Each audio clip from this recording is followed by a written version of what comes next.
Fala, galera.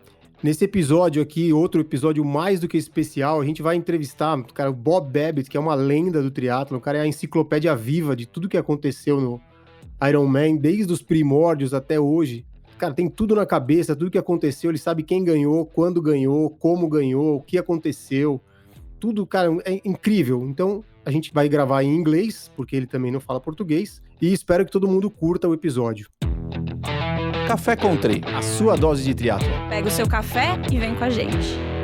Hello all, welcome to Coffee with Tri. This is a special edition in English again, and we have the amazing Bob Babbitt. Bob Babbitt has helped push the sport of triathlon for over 40 years.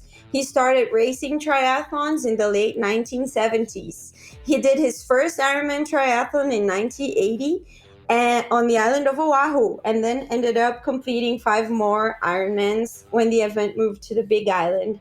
Bob is in the USA Triathlon Hall of Fame, and he is also in the Ironman Hall of Fame, which is a feat for itself. And his work ranges from being the co-founder of Competitor Magazine and also of CAF, the Challenge Athlete Foundation.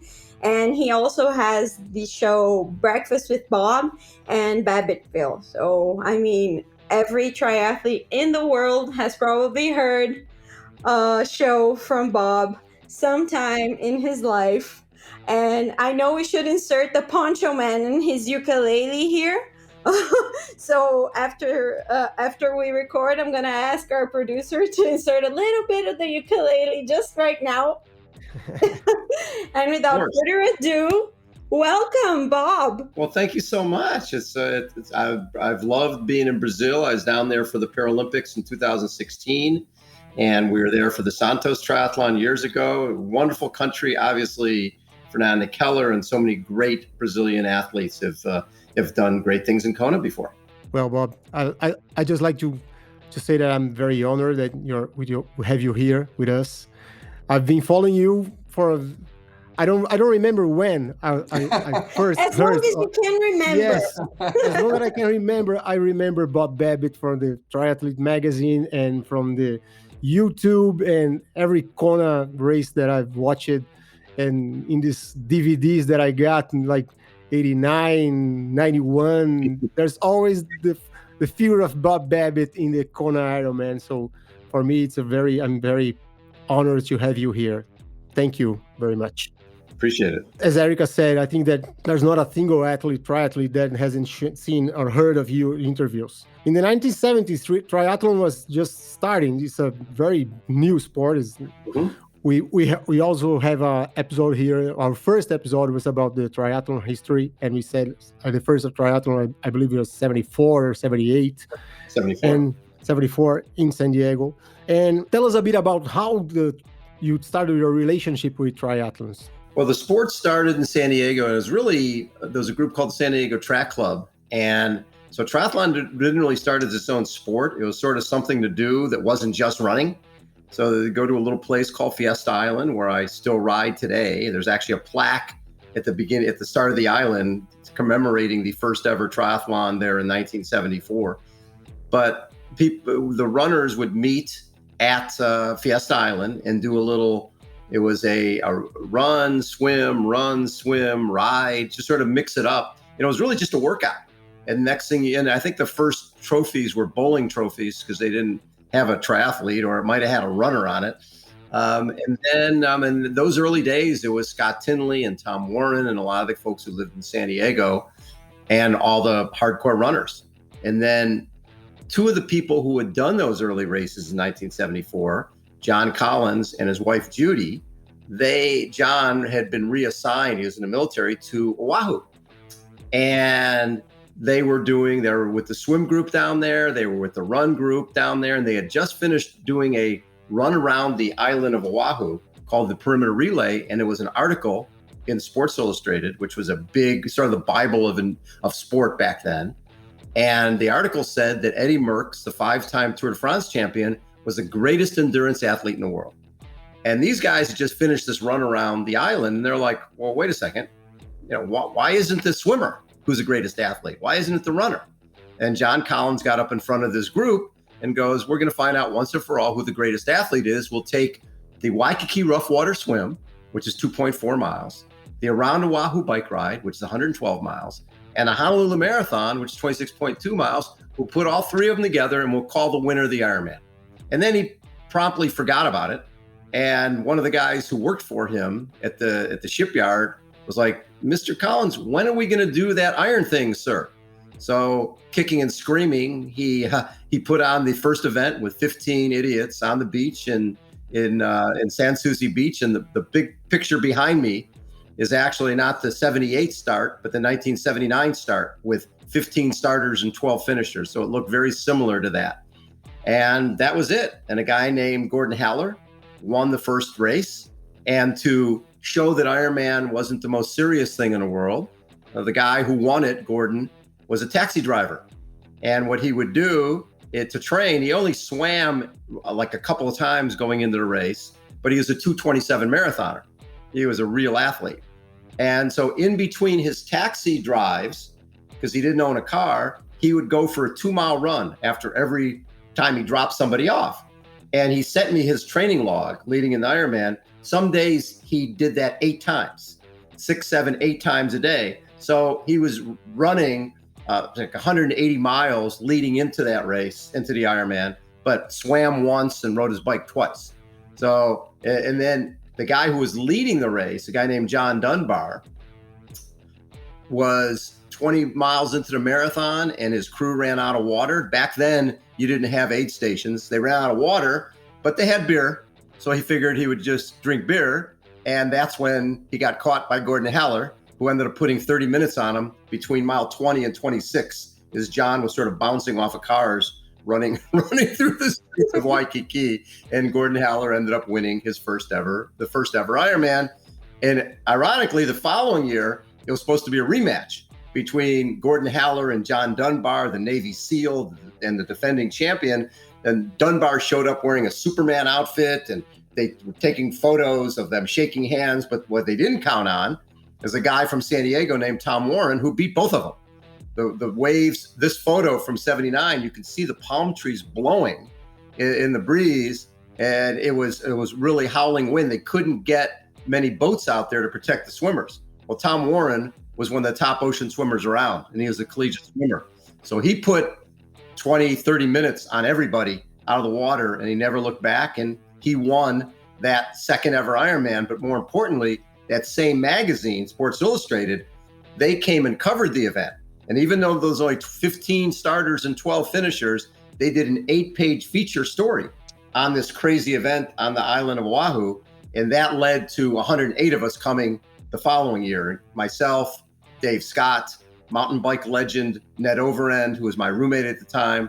But he became a mountain bike legend, but mountain bikes didn't even exist back in 1979, 1980. He was a mechanic at San Diego Suzuki here. And eventually he found the real sport for him was mountain biking, but that didn't happen then. It happened later. So you saw the Sports Illustrated coverage on this crazy thing, and you showed your roommate, and you both decided to join the race the following year. We had met rock climbing down in Mexico, and we were living in a little apartment down by the beach and read this article. And we didn't have a clue. We didn't own bikes.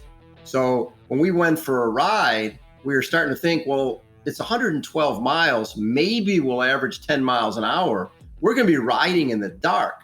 So when we bought bikes at a police auction, my bike had been burned in a fire. So the whole back end was charred. It cost me $75. So I put panniers, sleeping bag, and tents on the bike because I thought you swam 2.4, rode 56, camped out, rode back the next day, and ran the marathon. I didn't know you did it in one day. Nobody really knew. You couldn't go online and find out how to do this silly stuff. You just had to sort of wing it. And so my bike had flat-proof tires. It had a fuzzy raccoon seat cover, we didn't know how to use back then you didn't have clip-in pedals. You had these things called cages, and you sort of shoved your tennis shoes in there. And I had, just khaki shorts with a belt and a long sleeve shirt. And what did I have? I don't know, it's around here somewhere, but I was number 3 I was given number 3, and it wasn't because I was, here it is. It wasn't because I was seated.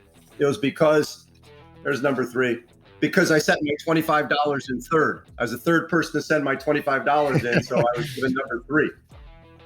$25. Ironman has gone very far. This is the radio I had on my handlebar, so I could listen to radio while I was riding around the island.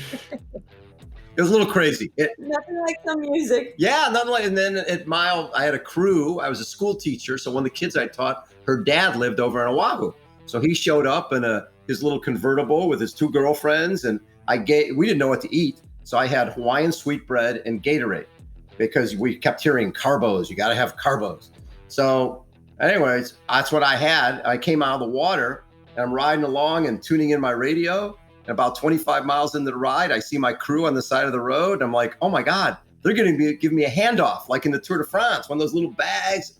It was a brown bag with a Big Mac, fries, and a Coke at mile 25, which was pretty tasty. And then a root beer snow cone at about mile 90. And then at the end of the bike, I remember coming in, and my crew had a bamboo mat laid out, and they had a boombox. And as I came in, they're like, how about a massage? I'm like, that sounds really good. So I got a 45-minute massage between the bike and the run, which felt really, really good. And then waddled off to run the marathon. My God. And how long did your first Ironman take? I have to ask that question. 14 hours something. I was out there a while. But the funny part was they had a rule back then, and I don't know where the science came from, but if you lost 5% they had scales. You had to get off your bike a couple times during the ride and then during the run. And if you lost 5% of your body weight, they pulled you out of the race. So you will not dehydrate. Right. So I finished the bike, and then I'm like waddling through Waikiki, drinking Gatorade and eating Hawaiian sweetbread. And I get on the scale at mile 5, and I can still remember the guy on the walkie-talkie as I'm standing on the scale. He goes, can you give me that again? He's gained 5 pounds. You can't gain it. That was a little bit of an eye-opener. And meanwhile, Ned, his girlfriend was his support crew, and she lost him like 2 miles into the bike. And when she found him at mile 90, he was drinking out of sprinklers in the median strip, 90 miles. Oh my God, poor Ned. Poor Ned. Out there a while. Yeah. But yeah, and then the best part was we're coming up Diamond Head, which is about mile 21, 22, and then you're going to drop down into Kapiolani Park to finish the race.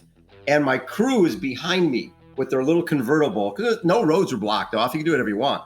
Crew is behind me with their lights, their headlights on me as I'm running up Diamond Head. And I started thinking, this is so cool. I never thought I could do this in one day. And there's going to be bands at the finish. There's going to be all sorts of excitement when I get there. I can't wait to see cheerleaders. There's going to be everything. I come down into the park, and all I see is a light bulb above my head and a chalk line across the road. And I sort of hear a voice in the darkness. It's like, hey, you. Yeah. You in the race? Yeah. You're done. There was one guy doing one-arm push-ups. There was no Mike Riley. Yeah, where's Mike Riley? No band. No Mike Riley. No music. Nothing. Just me and one other finisher and a guy doing one-arm push-ups. And that was it. It was, but I knew that finishing that race changed my life. I knew immediately that if I could do something I never thought I could do and feel so good about it, that this was going to be something that was going to impact other people at the same time. Other people were going to love this sport too. So when I came back to San Diego, I tracked down a guy named Mike Plant, who had a magazine called San Diego Track Club News and had changed the name to Running News. And I convinced him, based on the 108 idiots who had just done this event, to change it to Running and Triathlon News. And then he hired me to be LA editor of Running and Triathlon News, and we worked to grow the sport throughout the 80s.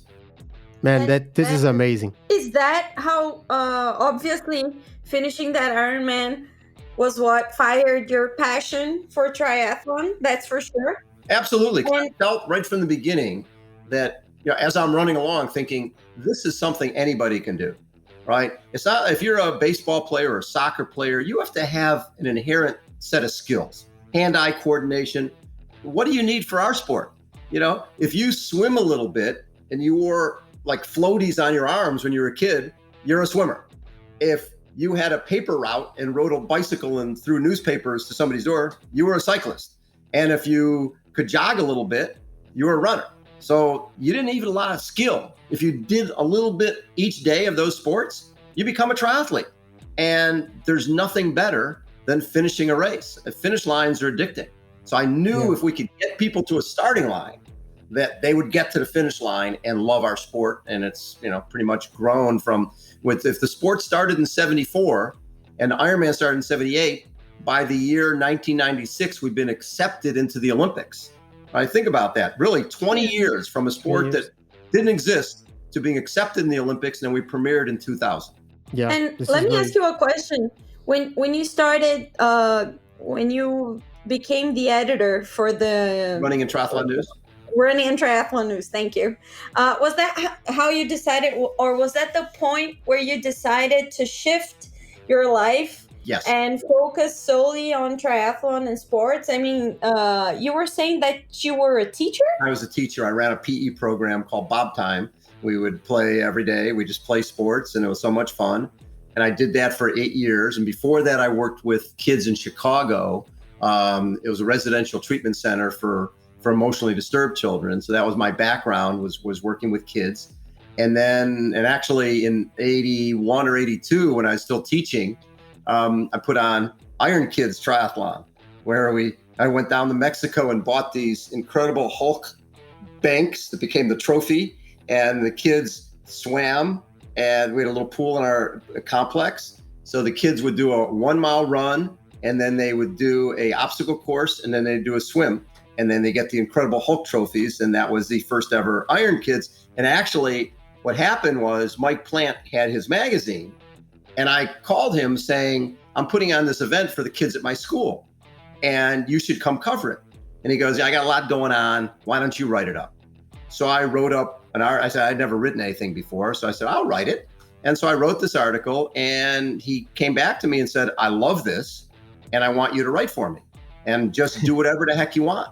So I started creating characters, the old fart of the month, the running wino, Reverend Campagnola, minister of triathlism, just silly stuff. But Mike was getting all these letters, and people were either like the running wino, people were either writing, this is really funny, or this is offensive.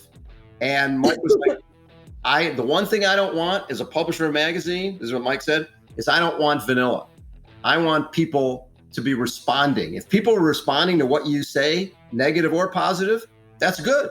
So he allowed me to be me and created some fun stuff. And then when Running and Triathlon News went away in 1987, I was left without a job. And I had convinced the art teacher from our school, Lois Schwartz, to leave and come be the photographer for Running and Triathlon News. So both of us were out of a job. And we had met with a couple of magazines after Running and Triathlon News ended. They were both cycling magazines, and said, if we did something that combined running, triathlon, and cycling, a magazine, people would really enjoy that. And both the publishers told me the same thing. We'll never put a skinny runner on the cover of our magazine, and the sport of triathlon's a fad, and it'll be gone in 5 years. This is 1987. So we came home, and some friends brought us into a meeting and gave us a check for $17,000 and said, go start your own magazine.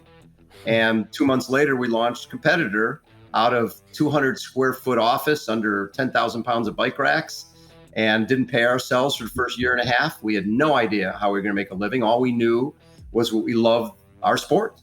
And so June of 87 was the first edition of Competitor magazine. And we ended up growing that to 11 editions and 500,000 circulation around the US. And then in 2008, we sold what became Competitor magazine, what was Competitor magazine, and it became the Competitor Group. And we owned 34 rock and roll marathons and a series I started called Muddy Buddy, 2 people on a mountain bike, taking turns riding and running. And that grew to 40,000 participants and 18 events around the US. And Triathlete magazine and Velo News magazine, and the Competitor Group became sort of a big entity. But it all started in a little storage shed under 10,000 pounds of bike racks, paying $200 a month for 200 square feet because we believed in these sports. we can see the passion about the sport when you're speaking, and I see it's amazing to hear the story. I've already said this to you, and I think that you're an amazing storyteller. So I can stay here listening to your stories for, I don't know, maybe 14 hours for as long as an Ironman. So sometimes I just want to ask you something, and I just don't want to interrupt. I just start listening and just go with the flow. So, but you also founded the CAF, the Challenge Athlete Foundation, and stuff. And how did this come around? And how many athletes? How many athletes you have passed through? You have worked with? We had a friend named Jim McLaren who was a football player, American football player. Back in 1985, he was 300-pound offensive lineman at Yale. And he was also taking acting classes in New York City. And he was on his motorcycle going to class one day when he got hit by a bus and thrown 90 feet in the air, dead on arrival. He lived, but lost his lower left leg. And back then, we didn't have the technology, carbon fiber, graphite, none of that stuff. It was a hard plastic is what these guys used as a leg. So on a walking leg, he ran a 3:16 marathon. And then he came to Kona and went 10:42 at the Ironman World Championship, top 20% of everybody in the race. And that's where I met Jimmy. And he was sponsored by Budweiser. He was traveling the world because everybody knew who he was. He's a one-legged guy who kicked butt in endurance sports.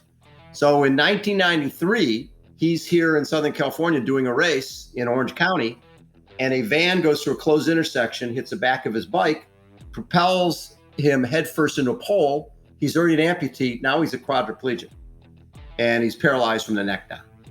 And because through competitor, I had covered a lot of wheelchair athletes. And when I'd ask them, what's the worst part about being paralyzed? And invariably it was, I'm 30 years old. Here come mom and dad back in my life. I have no sense of self or independence. I can't do anything on my own. So our goal was, we're going to put on a little triathlon. We're going to raise $25,000 and buy Jimmy a van with hand controls to give him independence. That was it. So we put on a little triathlon. We raised $49,000, thought our job was done. And 3 amputee women came up to us and they're like, listen, it's great what you did for Jimmy. He got us into endurance. But did you know if you get injured, your insurance here in the US, your insurance will cover a walking around leg or an everyday wheelchair. Nothing to do with sport is covered because insurance companies consider sport a luxury item and any of the equipment that goes with it a luxury item. Well, you guys know sport's a huge part of who we are and what we do. So at that point, we became an official charity, got a 501(c)(3) and decided if someone needed a piece of equipment, training or travel to stay in a game of life through sport, that CAF would be there. It's been 27 years. We've raised $134 million. We've sent out over 35,000 grants. We have sent grants to 73 countries. A lot of Brazilian athletes have received grants from CAF, all 50 states in Puerto Rico, and more importantly, in 104 different sports. So everything from blind baseball to somebody who's an amputee who's surfing in the World Championships and triathlon. And it doesn't matter what the sport is. If they need equipment, training, coaching, anything, any funding they need, that's what we're here for. That's so amazing. I had no idea. Yeah, I always tell people, we have a very small sport with a very huge heart. The sport of triathlon was how this started. And I mean, now we're like the Paralympics that are coming up. The last Paralympics, I think we would have been the 3rd highest medal winning country if CAF was a country in terms of people we provided grants to who went and medaled in the Paralympics in Rio and in Pyeongchang. That's amazing. We did an episode with one of the Brazilian para-triathletes. He's called Jorge. Okay. And it was very nice talking to him as well and his coach. It's very nice that they're bringing the sport as well. He's in Portugal. He's in Portugal and we'll be in Tokyo in for a month. It's a very nice guy. Being able to see the first ever Olympic triathlon in Sydney in 2000, and then being in Rio for the first ever Paralympic para-triathlon, that in 2016, that was really special, because I feel like CAF had done a lot over the years to push triathlon towards the Paralympics. And it happened in 2016, and we have more athletes that are in Tokyo right now, and a ton of them have been funded through CAF. Actually, we had a race this weekend here in Long Beach. It was a para-triathlon national championships, and we had $36,000 in prize money for the para triathletes, courtesy of USA Triathlon, Toyota, and CAF. So I think it's the largest prize purse in para triathlon history. Wow! Congratulations! Thank you. It was very cool, very fun. And what was really fun is while we were doing that, we also had a young man from LA area who lost his leg basically at birth and plays basketball, but has been playing on a walking leg. So during the award ceremony, we gave him a running leg. So he'll be able to play basketball now with a running leg, and that'll make a huge difference in the way he plays. And a running leg from OSER, those are basically $15,000 because they have to be specifically fitted to that athlete. So it's not like buying a pair of shoes or something. So those are very, very expensive, but they're life-changing. Yeah. That's a very nice work you guys do. Thank you. It's very, very fun. I mean, we're talking triathlon. You've covered many races. Have you been to all of the Ironman World Championships? I have. Well, I missed 78 and 79, but it's from 1980 on. Yeah, but I mean, they were the first ones. Everyone since then. Yeah, the last one on Oahu, the first one on the Big Island. Actually, it was funny. So I don't have a great swimming background, and I brought some friends over to watch the first race in Kona in 1981. And I'm standing there, and the waves are breaking over the wall. So anyways, we're standing there, and you guys know on Ali'i Drive where the little wall is, right where the pier where the swim is. Well, the waves were so big they're breaking over the wall. And oh my God, we're going, tomorrow I'm going to have to jump in there, and I'm scared to death. And my friend looks at me and she goes, "Wouldn't drowning be the worst way to die?" Thanks for that. That's a big help right now. I don't think that's really what I needed to hear right now. But yeah, so the first year on Oahu, and first year on the Big Island. And what's funny about 81, this is our 40th anniversary coming up, right, of that win. Yeah. And John Howard, who I think really doesn't get the credit he deserves in terms of being a pioneer for Ironman, but John was a 3-time Olympic cyclist. And he, 3-time Olympic cyclist, Pan American Games gold medalist, the U.S.'s cyclist of the 70s. He was a phenomenal cyclist. And he came over for the 1980 Ironman, and everybody just assumed he was going to win because he's this great cyclist. And his swim time was 1 hour and 51 minutes, right? He couldn't swim. And his run time was like 4:13 or something. And he finished third. So the following year, and it was great because Dave Scott, who was a more well-rounded athlete, won the race and went 9:23 when the course record was 11:15. So the fact that John Howard didn't win as a single sport specialist, I think was really important. And then what he did is he went home and he learned to swim. Actually came to San Diego, and then he became a better runner. And in 81, he won the first ever Ironman on the Big Island, Hawaii. But now he was a triathlete. He wasn't just a cyclist.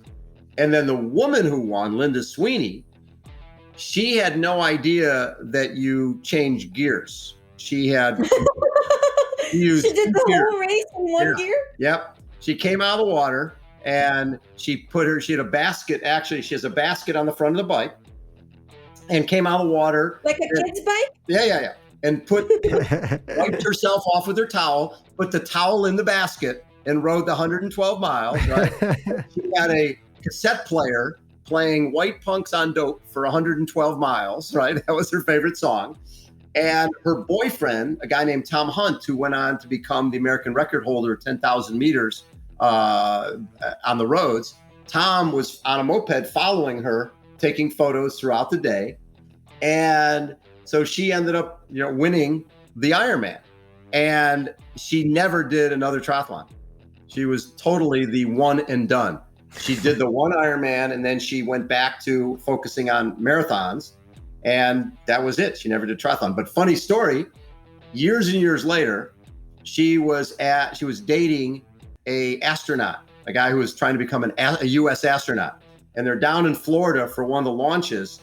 And remember, this is like her doing Ironman was such a small part of her life. She had not really understood how big the Ironman had become. So all these people are in this room, and they're having this cocktail party. And I think the launch was the next day.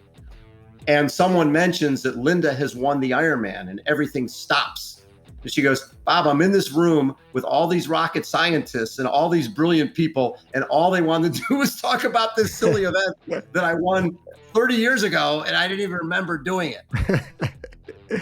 Another interesting part of that is about 15 years ago, she called me up and said, hey, I'm moving, and I've got this bike that I won the Ironman on, and I was just going to throw it away, but my husband said you might want it.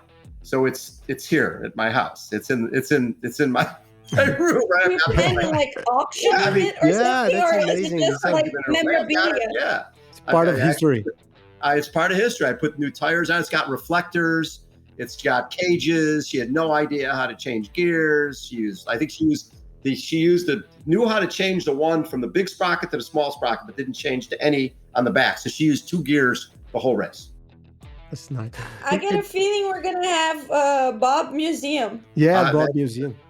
If you look behind me here, there's a lot of here's a museum piece here. This is a bobblehead of the 1989 Iron War with Dave Scott. Where can I get one of those? Very, very selective. And it's autographed by both of them, huh? Oh, wow. Fantastic. And Bob, throughout this period that you have been to the Big Island, who are the athletes, men and women, that stood out to you, and why during? Well, one was when you talk about the most important moments in our history, it's number one is Julie Moss, and what she did in 1982 is what people don't realize is you look at the media side of Ironman, right? You had Sports Illustrated covering it in 79, and that led from 15 people to 108. And then in 1980, our last year on Oahu, ABC Wide World of Sports started covering the event. And they covered it, and it was great in 80 and 81. But in February of 82, the numbers really hadn't grown that much. Well, in February 82, and think about it, people at home is sitting in wherever they're sitting, Pittsburgh or Minneapolis. When you see a Dave Scott winning the race or a John Howard, 3-time Olympian, you really can't relate to them. They're sort of uber athletes. Dave Scott needed to cool down after doing a 140.6 mile race. Nobody can relate to that. So now in 1982, you have a woman who is basically doing what I call original reality TV. She's wearing a trucker hat. She's taking the lead early in the run. She's got a borrowed bra, and she borrowed a bra from one of the volunteers because hers broke. There was no sports bras back then. She borrowed a bra. She's running along, and she's leading the race, and you're watching her come apart at the seams. You're watching her come onto Elite E Drive. You see her collapse. You see her get up. You see her walk. And now people are watching going, this could be my daughter. This could be my sister. This redheaded 22-year-old with freckles could have been one of your relatives. So now it's not some uber athlete. This is a woman who is struggling. And everybody watching at home was like, stay down, or don't try to run, walk a little bit. And then when she got past, right, she gets past with 50 feet to go. And Kathleen McCartney, who caught her, didn't even know she passed her. You're not used to looking down to see somebody you're about to pass. So Kathleen comes across the line, and she's jumping up and down when they tell her she won. The camera zooms back, and you see Julie on all fours, crawling. And you see her collapse on the finish line with a smile on her face, her arm across the finish line. They put a lei around her neck, put her on her stretcher, and carry her off. And then Wide World of Sports went to cliff diving. They left that when Julie was being taken away. So people watching at home had no idea what happened to her. So back then we had these things called phone lines. The phone lines at ABC Wide World of Sports lit up to the point where they had to fly Julie and Kathleen to New York the following weekend to be on ABC Wide World of Sports with Jim McKay, who was like the main commentator back then, to assure the American public that this sport doesn't kill people. I mean, these two girls were 22 years old. They're both college students. They've never been to New York before, never been in a limo before. They're sitting in Wide World of Sports, and all of a sudden, all these people are like, what is it about that finish line that's so important that someone will crawl to get there? And how do I get some of that in my And be life? happy. And be happy. And With be a smile on her face. And do it again and again and again. Exactly. And how do I get some of that? Masochists. Because think about the people watching. A lot of them were, 30, 40, 50 years old. They had their job. They had their family. They were on the career path. Everything in their life was going right. But that passion part, that I need to do something that people consider impossible. Were you there, Bob? Like, did you see her? I was racing. I came in like an hour later, and it was still sort of a pall and people. Kathleen McCartney talks about coming around the corner on Lee Drive when people are usually going crazy and cheering, and it was deadly quiet because they had just watched Julie struggle. They had just watched what happened, and it is funny because we kept hearing until we saw the show. We didn't really know what happened. We kept hearing that, Kathleen just ran by this woman who was dying and, just stepped over her. And, so when you finally saw it, you understood. Another interesting part about this is a woman named Valerie Silk was the race director. And she took over the event after the 1980 race.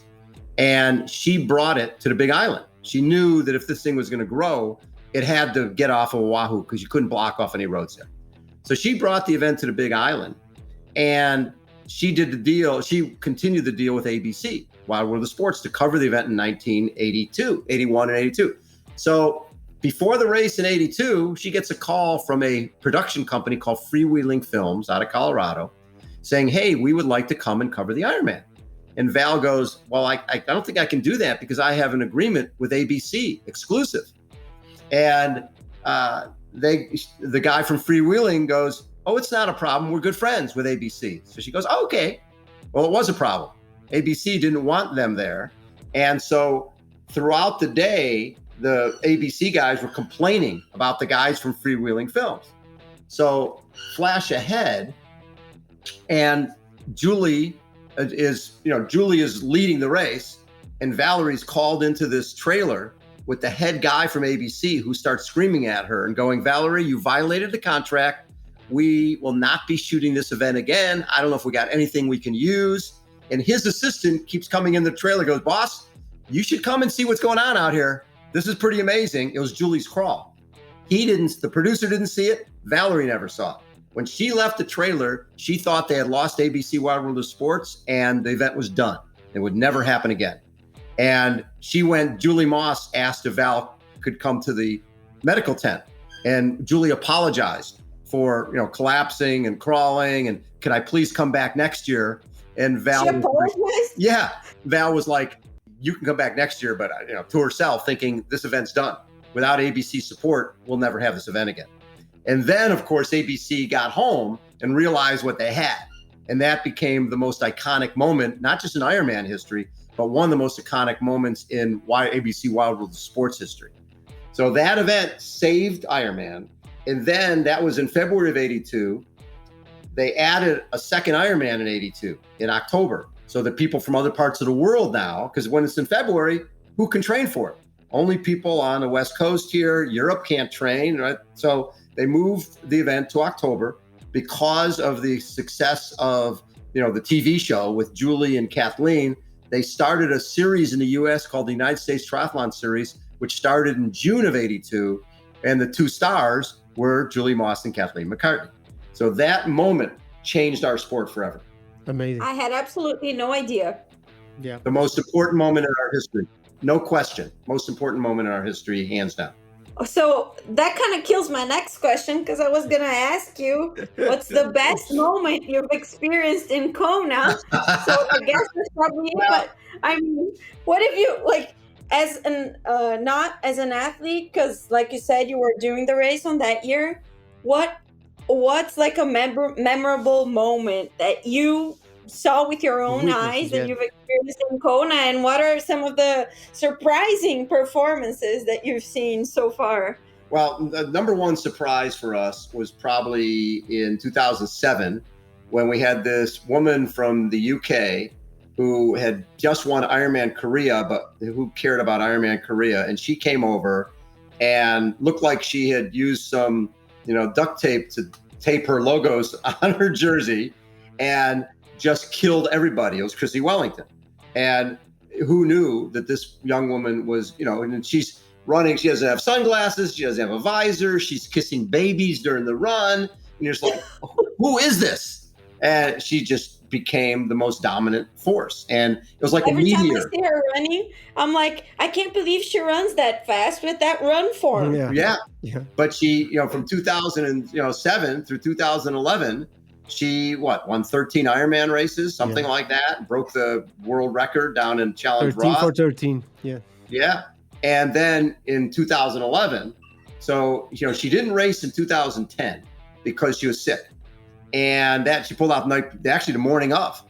And Rinny won the race. So it was so cool, again, from the woman's side of this, is you were going into after Rinny won in 2010. So now you've got the undefeated champion, Chrissy, and the defending champion, Mirinda. So the women's race in 2011, that was the story. And then 10 days out from the race, Chrissy goes down and crashes really badly. And during race week, hurts ribs, and she had to get the infection scrubbed out, I think, on Wednesday of race week.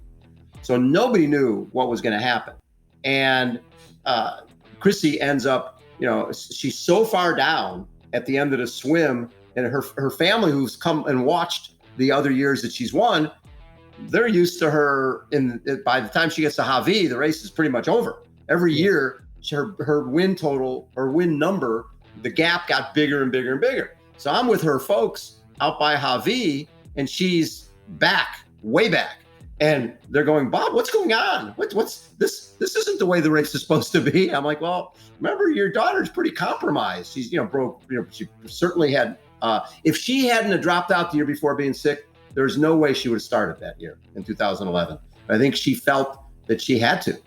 And so she had a 2-minute lead off the bike on Rinny and pretty much held it the whole way. And it was one of those things, she knew that she had given everything she had to win what turned out to be the last race of her career. And if you think about it, 2007, 2011, she won 4 Ironman world titles and went undefeated. And the tough part is when Rinny won in 2010, she spent a good part of the next year really taking care of her sponsors, right? When you win something like the Ironman, you want to take care of your sponsors and do every appearance that they would like you to do, to pay them back for all the times you're not available. So she feels it's and suddenly you're drawing attention to yourself. Exactly. You weren't before. She felt she was a little undertrained going into 2011. And so she ended up coming in second, a couple minutes back, thinking, I'll get her next year. And then Chrissy retired. And it really took a toll on Rinny because she felt like she blew that opportunity to beat Chrissy. And so I think it was difficult for her to come back in 2012. And even though, Leanda won, I think that it was difficult without Chrissy there for Rinny to get that motivated.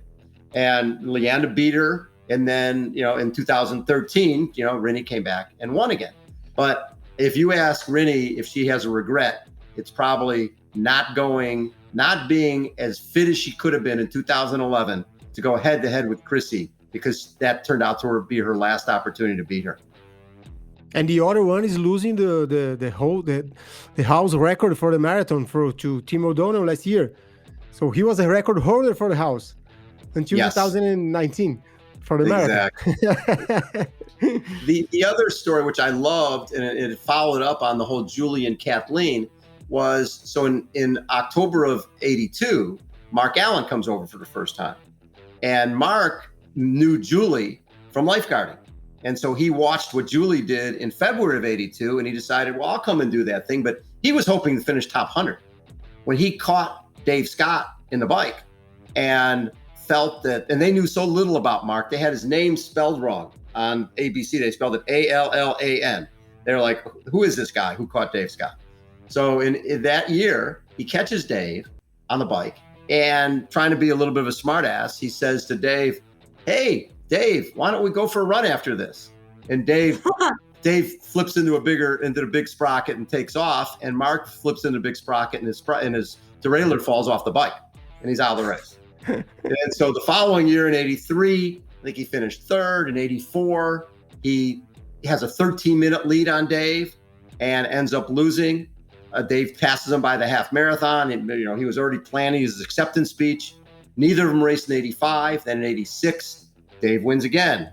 Mark second. 87, Mark gets a 5-minute lead in the marathon. Dave catches it. And so here you have, going into 88, Mark has won 0 and Dave has won 6. And Mark was considered the best guy on the he'd won Nice Triathlon 10 times. He was great everywhere, and Dave was great in Kona. So for ABC TV, you had this continuing saga of the guy who wins everywhere in the world, and but not in Kona. And then the guy who runs like a duck who wins every year in Kona, Dave Scott. And these guys couldn't like each other. And Mark and Dave was always the guy talking smack. So in 88, Dave pulls out the night before the race, and Mark ends up, everybody thinks Mark's going to win, and Mark ends up getting multiple flats, and Scott Molina wins, and Mark ends up in 5th. And so now he's seriously thinking, I'm cursed here. I'm not coming back.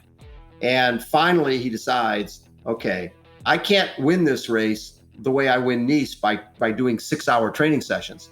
If I want to win this race, I've got to be able to race for 8 hours. I got to do 8-hour training sessions. So that's what he did. He went to New Zealand in early 89, and he did these 8-hour training sessions. And then on race day in 89, and actually I remember calling Dave and trying to set up a photo shoot with Dave and Mark for the cover of Competitor magazine. I called Dave. This is March. The race isn't until October. Dave, I want to do a photo shoot of you and Mark. And Dave's like, not a problem. Have Mark come here to Davis, and we'll do the photo shoot. And I call Mark, who's in Boulder. And Mark's like, not a problem. Have Dave come here to Boulder. We'll do the photo shoot. So they weren't getting together. So I got our photographer to take a backdrop and drive to Davis and drive to Boulder. And we composed this cover of Dave and Mark, showdown on the Kona coast. And then on race day, these guys is like, I'll wear green, you wear yellow, we'll look good together. They were 1 second apart after the swim, 1 second apart after the bike. They're running side by side for 23 and a half miles. And here they are. The course record at that point was 8:28 that Dave Scott had done in 86. And on that day, Dave Scott went 8:10. The marathon record was 2:49. Dave Scott ran 2:41. So on the best day that Dave ever had, Mark Allen was a less than a minute faster, but he went 8:09. Dave went 8:10. And that became Iron War. It became the greatest race in the history of the sport. And it was based on the fact that 82, 83, 84, 86, 87, 88, 89, all those events culminated in the greatest race that we've ever seen on the Kona coast. I love watching that race while I'm in the trainer. That's one of my favorites. Yeah, it's the best. So here's something that, here's an interesting thing. When I was writing my book on that, it turns out that going into the 89 race, you guys probably know that there's a legend, Madame Pele from the Big Island. She doesn't like you to bring lava home from the Big Island. It's considered a curse if you bring lava home. And when you talk to people at the Lava Museum, at the Volcano Museum, they have a case filled with lava and FedEx packages and letters saying, "Dear Madam Pele, I'm so sorry I brought lava home. My brother was killed in a car accident. Please take this lava back and end the curse on my family." Well, it turns out that Mark Allen's mom had brought lava home earlier and had no idea until 89 when she heard about the curse. She brought the lava back and Mark never lost again. So I personally washed myself off pretty thoroughly before I leave that island, because you don't want any trouble. You don't want any curses on you from Madame Pele. None of that stuff. For sure not. And Better safe than sorry. Yes, always better safe than sorry. You've interviewed like basically all the champions, you know, all the names in our sport from years back. Is there an attribute or some kind of characteristic that you would say is always present in these athletes or in the way they behave? Yeah, they'll never give up. They never give up, and the Lionel's exactly. sentence, never give up. Exactly. They never give up, and their belief in themselves. And what I love is when athletes reinvent themselves. I mean, Dave Scott was considered the swim bike guy. Well, then he became the best runner in the sport. He was running 240, 241 off the bike. And you look at Craig Alexander. He won in 08 and 09 by being there in the swim, being there in the bike, and then running away from everybody in the marathon. He had a formula. Well, in 2010, Chris McCormick destroyed that formula by getting Timo Brock and Norman Stadler and everybody else to attack during the bike. And then Craig was 8 minutes back at the end of the bike ride, and he couldn't make up the ground, even though he ran a fast marathon, and Macca got his second win. Well, so what did Crowe do? Because people were saying his weakness, Chris was very straight. He said, Bob, Craig is a front pack swimmer. He is the best runner in the heat that there is in our sport. But if he has a weakness, it's from Kauai High to Hawaii and back to Kauai High. And with the crosswinds, if we attack him, and Mac was actually looking at the camera when we were doing this, he goes, Timo, Norman, Ferris, if we attack him, we'll get a gap on him between Kauai High, Hawaii, and Kauai High. And if we do that, he won't be there at the end of the bike ride. If he's there at the end of the bike ride, he's going to win his third title. So that's exactly what happened. So what did Crowe do? He went back and put his bike in the wind tunnel, realized it sucked, and got himself a specialized shiv and got an aero helmet, which he'd never worn before. And he dictated the pace on the bike and was the guy pushing the pace on the bike. So everybody thought that was a weakness. He turned it into a strength. And the same thing we saw with Patrick Lange. People say he's a good front pack swimmer, and he's the best runner in the sport. So we better attack him on the bike. So he goes down to Texas and he rides 417 and basically says to everybody out there, I think I can ride the bike. In the past, for my 2 wins, maybe I didn't have to. Now I do, and now I will. I thought Beto was going to ask something, but I can go on. I have a lot of questions. I was just going to say, I'm just listening today. How do you remember everything? I mean, my memory sucks. You must have like a notebook. Do you have a notebook or something with like all these numbers and names and everything? Or actually, I've got my whole behind me. I've got all these different books for all the interviews. Yeah. Okay. Keep notes on everybody. But you know what? It's a passion. I love the athletes. I love what they bring to the table. I love when athletes Paul Newby-Fraser had to do the same thing. When she realized when she collapsed in 1995 that she was always winning the race with the swim and the bike and holding on in the marathon. So she decided going to the 96 race, I'm not going off the front. I'm going to mix it up with everybody, and I'll try to win it a different way. So she did. She went into it thinking, I don't care if I win or not. I'm not going to go off the front. I'm going to race like everybody else. And then she comes off the bike with Natasha Bodman, and the two of them, it was Natasha's first time there, and Paula won the race on the run, which is something nobody ever thought she would do. So that to me is a real champion, when they reinvent themselves and show they can win multiple ways. Yeah. And Bob, and during this period, what are the same changes that you noticed in the athletes that come to Kona? Are they younger? Are they more experienced? What's the difference from the old guys from the guys today? I think probably the biggest difference, if you look at even that 89 race where, Dave and Mark swam around 50 minutes, and they ran 240 and 241. Those times stand up today. It's the bike. And Mark's fastest time was 4:28 in Kona. Now they're going, Cam Worth's gone 408, right? 409. And routinely guys are going 414, 415. So you're taking 10, 12, 15 minutes off of what those guys did on the bike. The biggest change has been how people attack the bike, how people train on the bike, the bikes themselves, the technology, the wheels. What is Frodeno gonna bike this year? He just biked what, 355? Yeah. 355. So I mean, Kona's a different animal, but it's not too long before, depending on the right day, someone's gonna go sub 4 on that bike ride. Yeah, like which year was it that there was absolutely no wind? Was it 2018? It could have been.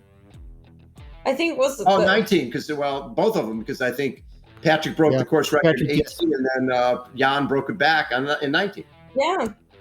So, but then that's the big thing and that is not trickle down, but I think the fact that it used to be, Dave Scott and Mark Allen didn't share what they were doing in training. People in the running guys as well.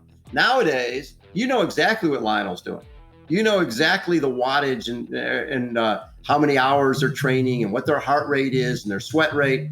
And I think that just all the age groupers know what those guys are doing. So, and all the other pros know.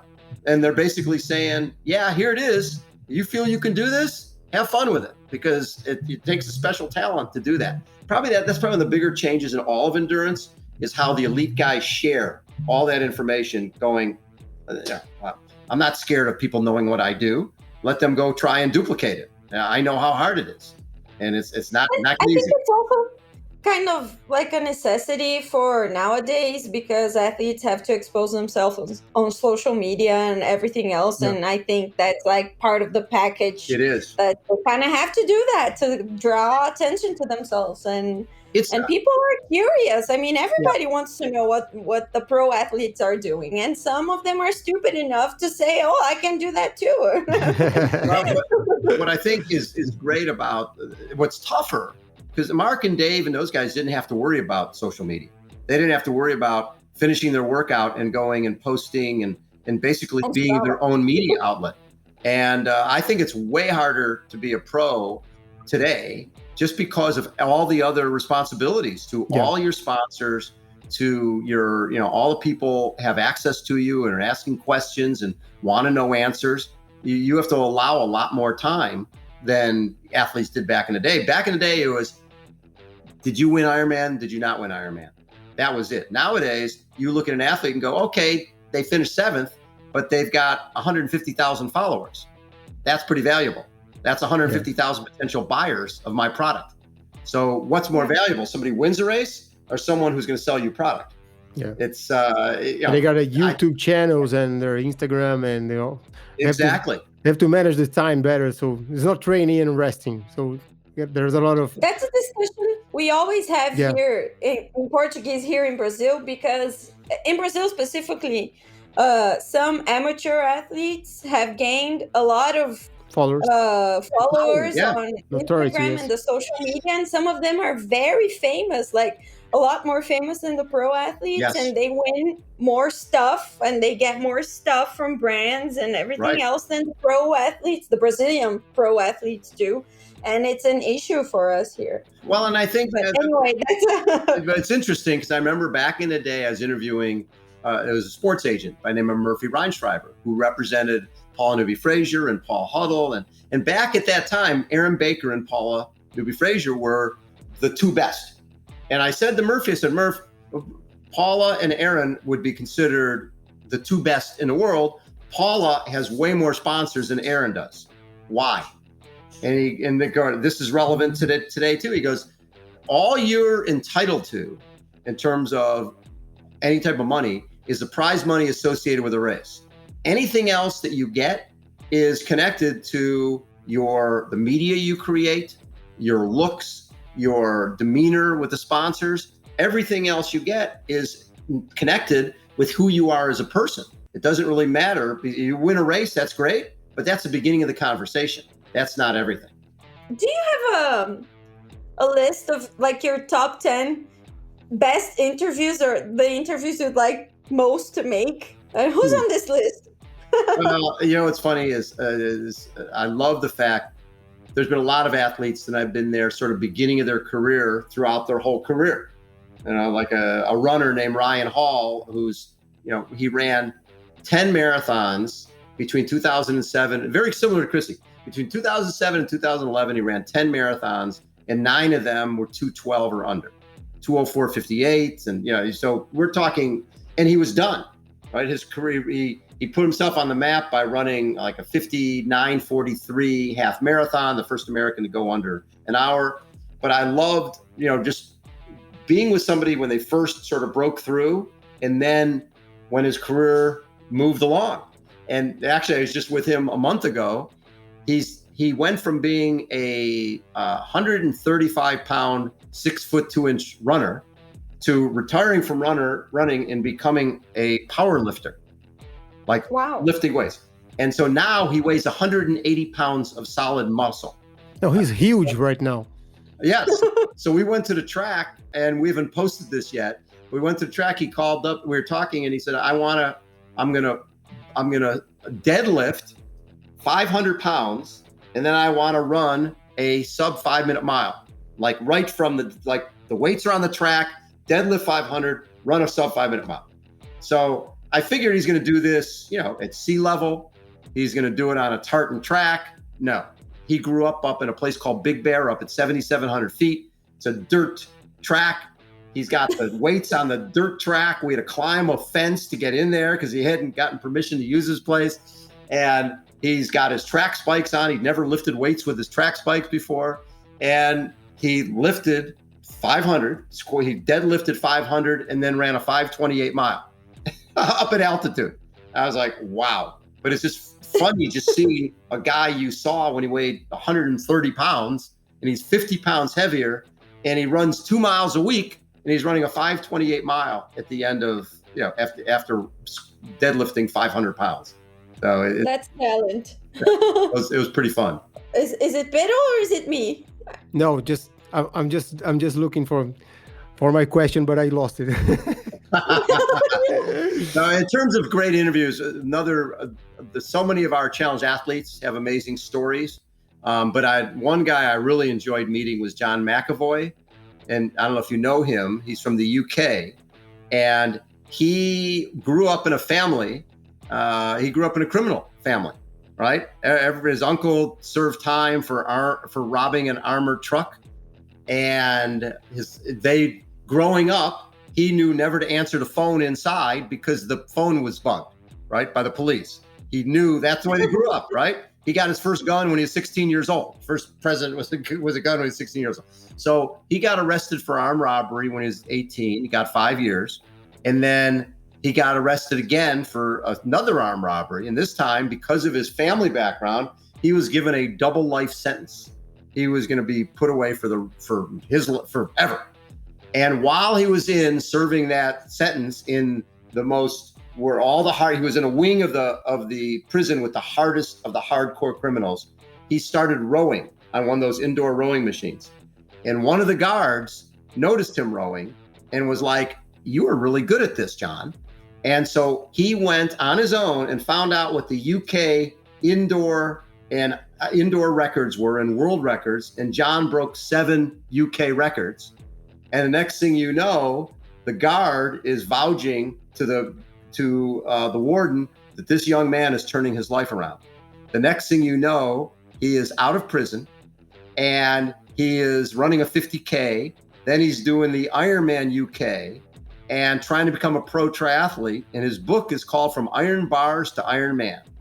And just that whole transformation, and the fact that this guard, and he and the guard travel around Europe to talk to prisons about not giving up on prisoners, because you never know when they're going to turn their life around. And to me, I love when people make a difference like that. And John now he has the ability to, I think, travel throughout Europe. I don't think he's going to be allowed to come to the States anytime soon and come race. But his story is amazing. And he's just a really special young man who understands that he's been given a very special gift with a second chance. And he knows he can't go anywhere near family members who obviously took him down the wrong path. That's an amazing story. So yeah. What a change. That one's up on Babbittville, John McAvoy. And actually it's up on, I did a not quite Kona edition interview with John as well under our Breakfast with Bob. So yeah, he's very special. We'll we'll link it on our episode. Yes. Thank you.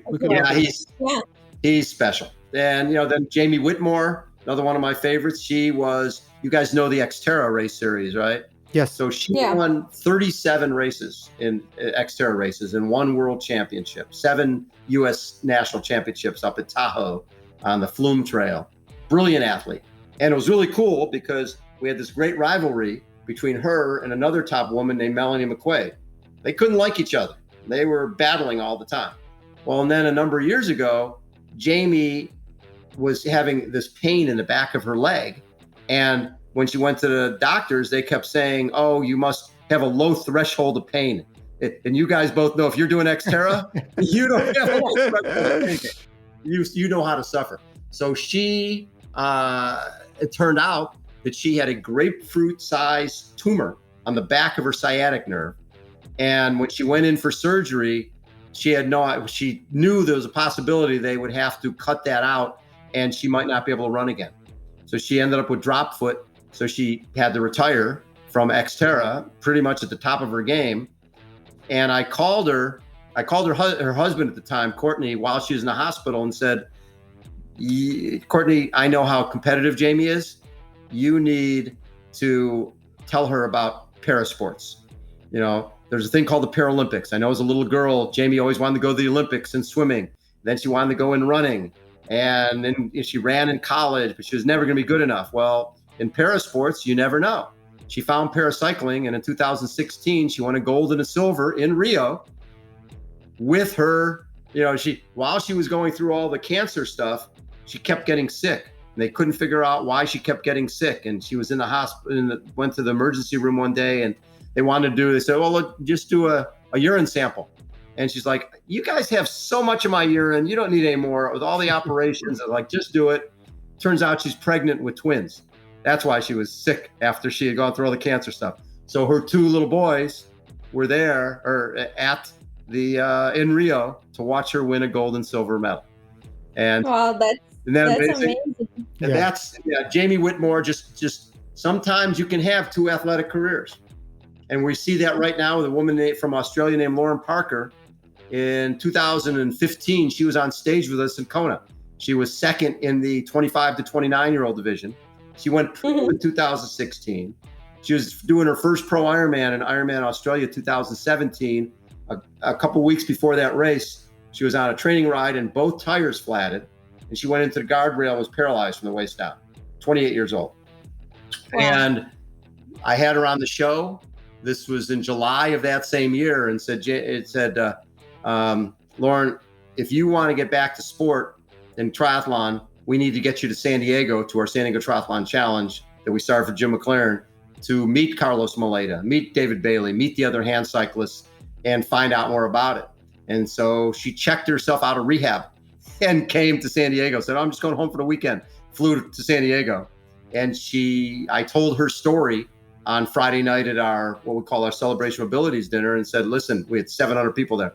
Listen, we have a very special young woman here with us tonight. She just had this horrific accident. She wants to get back to triathlon and she needs your help. She needs our support. And everybody just stood up and gave her a standing ovation. And the next thing you know, our swim coach is working with her on her swimming. And she was just named to the Australian Paralympic team for paratriathlon. And she won a gold medal at the paratriathlon in 2019.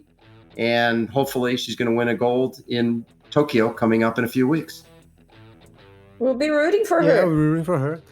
It's amazing how much interviews are up on my show as well. Lauren's very special.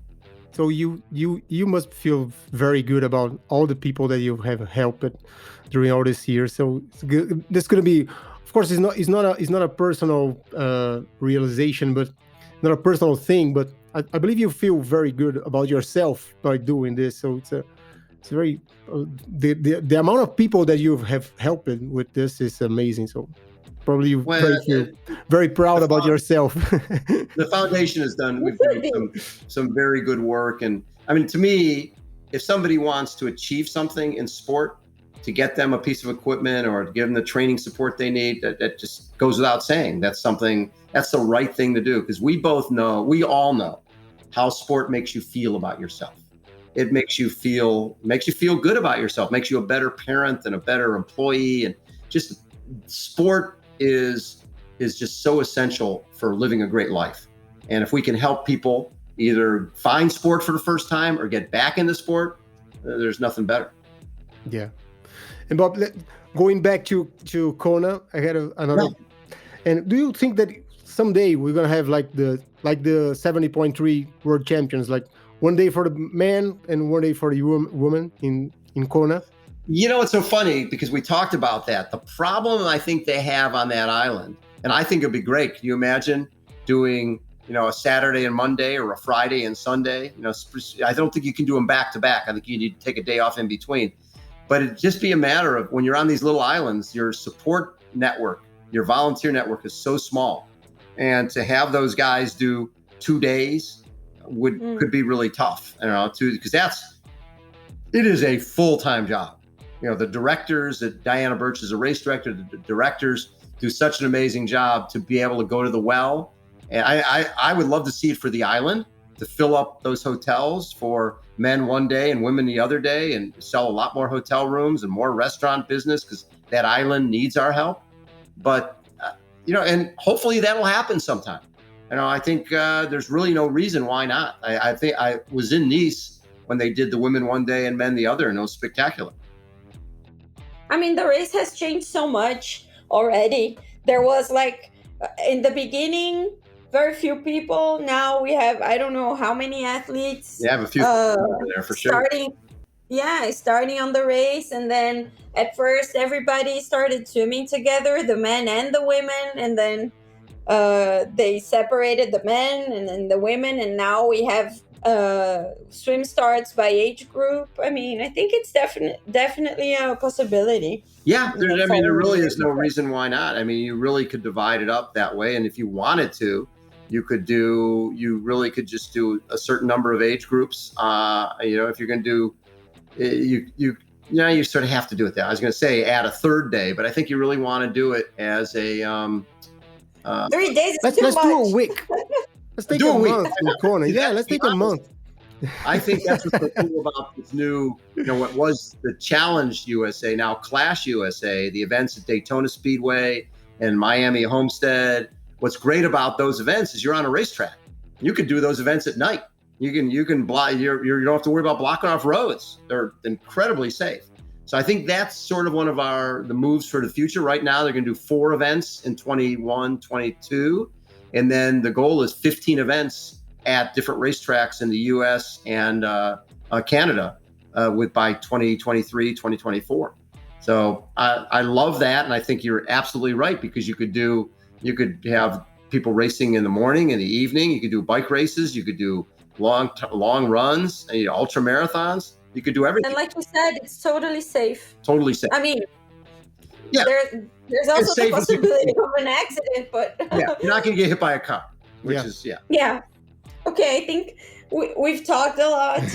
I wanted to bring our bonking hour, which is what we call this special little moment in our show where we always ask our guests to share an embarrassing moment that he has had during racing or during training.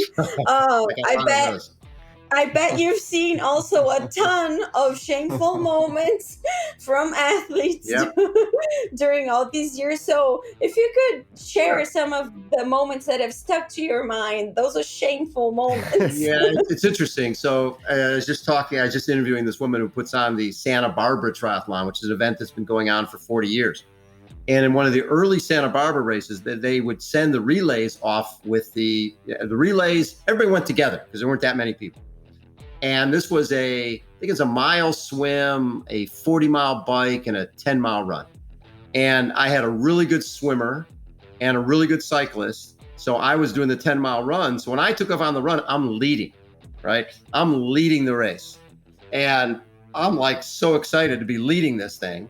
And Scott Tinley, who's obviously 2-time Ironman world champion, and this is early 80s, So he's won the Ironman in 82 and he's the legend. And I'm running along, and ST and I are good buddies, but he loved terrorizing me any way he could. So as I'm going through, 1 second, I'm waving to the crowd leading the race because they don't know I'm a relay. They think I'm winning. I'm waving, and next thing I know, my shorts are around my ankles because Tinley has just caught me and pulled my shorts down around my ankles. And so I go from being the champion to being some weirdo with his pants down around his ankles in about a second and a half. And then another time he bungee corded me into a porta potty. I was in the porta potty and he bungee corded around it so I couldn't get out of the porta potty. Oh my God. But I got back at him. So one time I'm driving in a place here called Mission Beach, and he's on his bike, just happens to be on his bike, and he pulls in front of me and he's doing a track stand with his shorts down, right? Sort of like, mooning me while he's on his bike. And what he didn't see is the policeman who pulled next to me, right? And all of a sudden the policeman on his megaphone is like, "Hey, happy pants, want a ticket?" Didn't see that coming. Yeah. My other favorite is a guy named Corey Folk, who is one of my heroes, because Corey decided that the Ironman was getting a little too serious. And people were thinking they needed a $10,000 bike to do the race. And so he decided that he had qualified and he was going to ride a 60-pound cruiser on race day, right? So he spray painted it yellow. He's wearing a Hawaiian shirt. He rolls this thing in the transition and it's got a kickstand on it, right? And they're like, "Sir, you can't have a bike here at the Ironman World Championship with a kickstand on it." So he takes the kickstand off. Then they realize that the tires don't fit into the rack because they're too thick. So he puts the kickstand back on. And then and this thing has like one gear. So on race day, he gets out of the swim and he's doing the whole bike ride barefoot, right? He's riding his cruiser bike, his Schwinn Typhoon, that weighs 60 pounds, it's bright yellow. He's riding barefoot. And his food, he has these things called a candy called Jolly Ranchers in the basket on the front of the bike. Oh God. Yeah, and then he's got some quarters, and he would stop and call the local radio stations and do reports from the race course. And anytime his bike couldn't make it up a hill, he had a bottle of water in the basket, so he'd run his bike up the hill, and then he'd pour water on his feet because obviously the pavement's pretty hot. And he ended up finishing the race, and they came out with a rule: no cruisers at the Ironman World Championship. So the next thing he did is he rode a fixie. He brought his fixie out, which he said was 10 times harder to ride the fixie than the cruiser, because on your downhills, his RPMs are like 200. Yeah. Finished with the fixie. Then he came out with another rule: no fixies at the Ironman World Championship. Yeah. Who's that guy, Beto? This is my son, Felipe, that's cool. the youngest one. They just come from the movie. That's great. They are there at the movie theater, so they just arrived. I got two of them. Nice.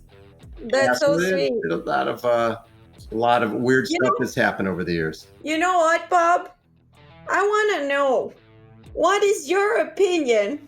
Who is going to be the next man and the next woman to win Kona after Frodeno and Reef are retired? Oh, that's a good question. I think Patrick Lange has another in him. He's a young guy, and I think he's pretty inspired by the fact that Jan took his record. And is Lionel ever gonna win? I think, you know what? I think Lionel has gotten so good as a marathoner.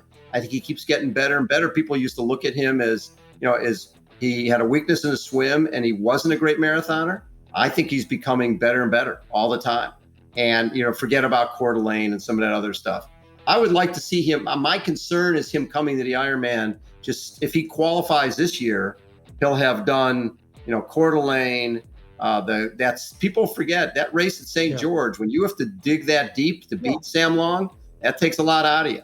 And he's, and if he has to do another, raced a lot this year. Then he just broke his own record racing against Jan, and he's got to do another. He's got to do Collins Cup. Is he going to go do St. George and try to win that title? Because he doesn't have a 70.3 title or Ironman World Championship title. Great for him to get a 70.3 world title. in the fitness he's in, I'm sure he could do that. But he needs to get another Ironman. If you look back, if you look at the history, Mark and Dave, the total number of Ironmans they did was probably 10 or 11 over 20 years. 20 years, yeah. Right? Dave started in 80, retired in 96. Over 16 years, I think he might have done 11 Ironmans total. These guys, Pete Jacobs, by the time he won in 2012, I think he'd done 30 Ironmans. That's a lot of these guys are doing so many Ironmans. My concern is they're going to burn themselves out. And if you look at the best guys are ones a lot of times who have done the least amount of full Ironmans that year. I like the fact that you've got Gustav Iden coming in, and you've got a lot of these guys coming in without having done a full coming to Kona. I mean, I hope Gustav comes to Kona. He won 70.3, so he can. I just think that there's something there that's going to be this year, especially. You're going to have, it'll be a little bit of a crapshoot of who's going to win this thing, because you got people coming from the Olympics, and then you got this year Brownlee focusing on Ironman because he's not going to the Olympics. Jan Frodeno, Patrick Lange, Sebastian Kienle, hopefully Lange. What about the women's side? The women's side, you've got Daniela, you've got Imogen. There's, I would never look away from Sarah Crowley. There's so many great women who are going to be a factor, and the women's field just keeps getting deeper and deeper every year. Yeah, it does. Yeah, well, there's another. Rinny's coming back, so will Rinny be able to run away into the top 10?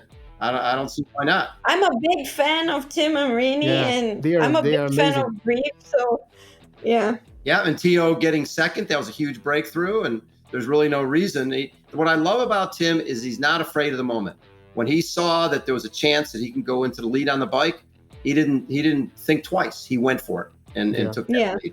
So no, I'm so excited. And then you've got so many of the guys who've like Daniel Bakkegaard finished 15th in 2019 I think his handlebars were broken. I can't remember what, but he still ran sub 3 hours in that bike ride, in that run, finishing 15th on not a good day. And we've seen people, I think Ben Hoffman went from 15th to 2nd. And we see people making those big leaps from, 10th, 12th, 13th, 14th up into the top 3 or top 5. And Lucy, obviously. I think Annie Haug. Yeah, Annie Haug.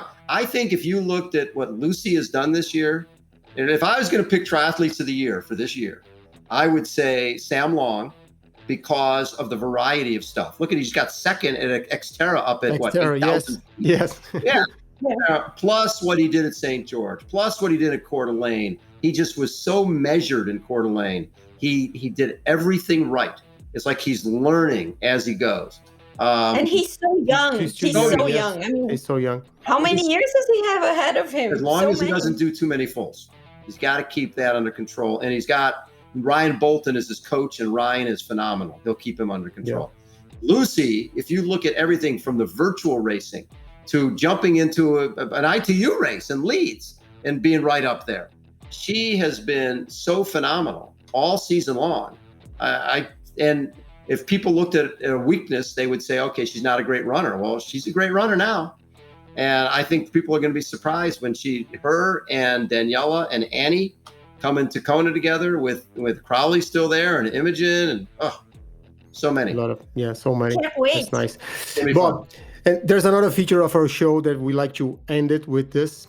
We call this the Triathlon Idols, and where our guest says one idol that he has in the sports, as an athlete or a coach or somebody that have influenced him in the sport. So I'd like you to share your idol.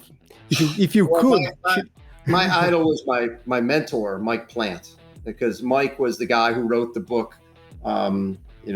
He wrote the first book on Ironman, and what I loved about Mike was he was the one who saw something in me that I didn't see in me. He saw that I could be a writer, that I could be a storyteller, and he recognized that long before I did. And to me, that's what I like to do is see something in somebody that maybe they don't see. I try to carry on what Mike did for me, but he's the reason we started Competitor Magazine and the reason that we ended up doing everything we did. So he would be definitely a mentor and an idol.